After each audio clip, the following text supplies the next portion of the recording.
திருப்பாவை பாசுரம் 23. இந்த பாசுரத்தை சிங்கப்பாட்டு அப்படின்னு அழைக்கிறார்கள் அறிஞர்கள். காரணம் மழை காலத்துல குகைக்குள்ளேந்து படுக்கையை விட்டு எழுந்து ஒரு சிங்கம் புறப்பட்டு வருவதை அற்புதமாக சித்தரிக்கும் பாசுரம் இது. மழை காலம் இது எப்படி இருக்கும்? மழை பெய்து வழியெல்லாம் சேராக இருக்கும் காலம். தேர் சக்கரங்கள் அந்த சேத்துல அமுங்கிவிடும். அதனாலதான் அந்த காலத்துல, இந்த மழை காலத்துல போர் புரிய மாட்டார்கள். அப்போ அந்த புறத்தில் அரசர்கள் தம் தேவிமாரோடு இன்பமாக இருக்கும் காலம். பிரிந்தோர் கூடும் காலம், கூடியோர் பிரிய நினையாத காலம். அரசர்கள் மனிதர்களுக்கு மட்டும்தானா இந்த காலம்? நிச்சயமாக இல்லை. காட்டுல இருக்கிற விலங்குகளுக்கும் அவர்களின் அரசனான சிங்கத்திற்கும் இது கூடி மகிழும் காலம். சிங்கத்திற்கு ஒரு சிறப்பு, அதற்கு யாரும் முடிசூட வேண்டியதில்லை. பிறந்ததுமே அது விலங்கு அரசனாகி விடுகிறது. அப்போ இந்த மழை காலத்துல தன்னோட பேடையோடு பெண் சிங்கத்தோடு படுத்து உறங்குகின்றது சிங்கம். திறந்த குகைதான், ஆனா அதன் எல்லைக்குள் யாரும் அவ்வளவு எளிதில் நுழைய முடியாது. இப்போ இந்த பாசுரத்துல சொல்லப்பட்டிருக்கும் சிங்கம் பேடையோடு உறங்கிக் கொண்டு இருக்கிறது. இப்போ தானாக அது உணர்ந்து எழுகிறது. எழுந்ததும் அதோட ஒரு பார்வை இரண்டு தீ கங்குகள் போல கண்கள்லேந்து எரி உமிழ்கின்றது. அவ்வளவு சிவப்பாக இருக்கின்றது. இந்த சிங்கம் தன்னோட பிடரியை உதறிக்கொள்கிறது. செயல்பட தொடக்கமாக அந்த பிடரியின் ரோமத்திற்கும் ஒரு தனியான மனம் அந்த உடம்பின் அவயவங்களை சோம்பல் முறித்து கொள்கிறது. இப்படியும் அப்படியுமாக நடை பயில்கிறது. கம்பீரமாக தன் தலையை நிமிர்ந்து ஒரு கர்ஜனை புரிகிறது சிங்கம். தாக்க வேண்டும் என்பது இல்லை.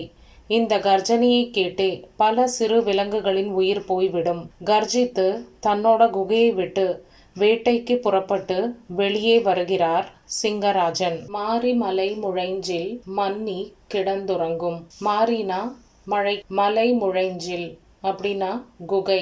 மலையில இருக்கிற ஒரு குகையில மழை காலத்துல மன்னி கிடந்துறங்கும் தன்னோட பெண் சிங்கம்.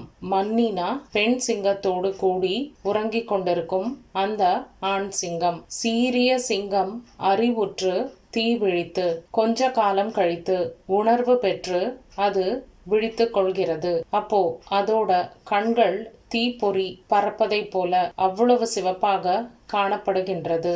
வேரி மயிர் பொங்க எப்பாடும் பேர்ந்துதறி. வேரி மயிர் பொங்க வாசனையோடு கூடிய அந்த சிங்கத்தோட மயிர் பொங்க எப்பாடும் பேர்ந்துதறி. அது எழுந்து மூறி நிமிர்ந்து, மூறினா சோம்பல் முறித்து நிமிர்ந்து முழங்க ஆரம்பிக்கின்றது. அப்புறம் தன்னோட வேட்டையை தொடங்குவதற்காக புறப்பட்டு ராஜ நடை போட்டு வருகிறது இந்த சிங்க அரசன். போதருமா போலே நீ பூவை பூ வண்ணா உன்.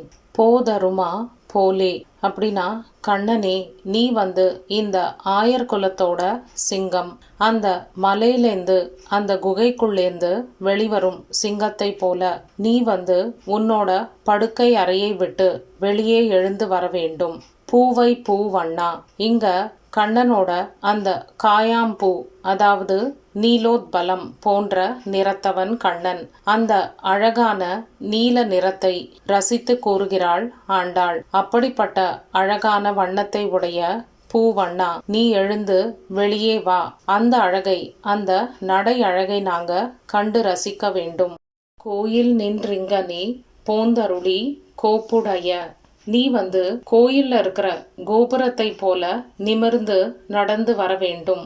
அந்த நடையழகை நாங்கள் பார்க்க வேண்டும்.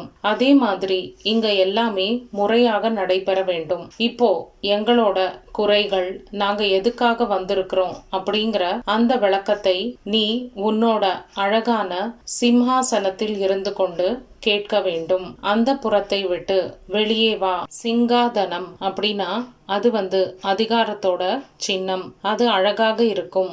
சீரியது.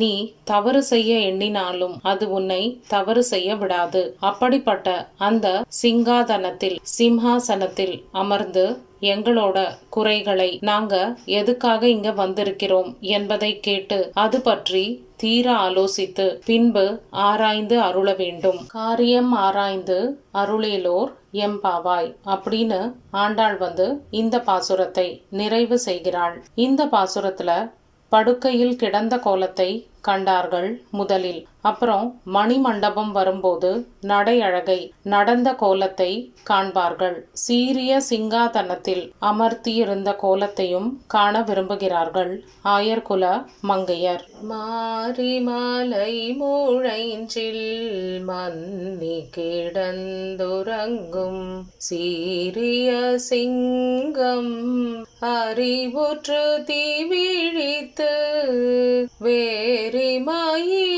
பொங்க ஏப்பாடும் பேர்ந்துதறி மூறி நிமிர்ந்து முழங்கி புறப்பட்டு போதருமா போலே நீ பூவை பூவண்ணா உன் கோயில் நின்றிங்கனே போந்தருளி கோப்புடைய சீரிய சிங்காசனத்து இருந்து யாம் வந்த காரியமாராய்ந்து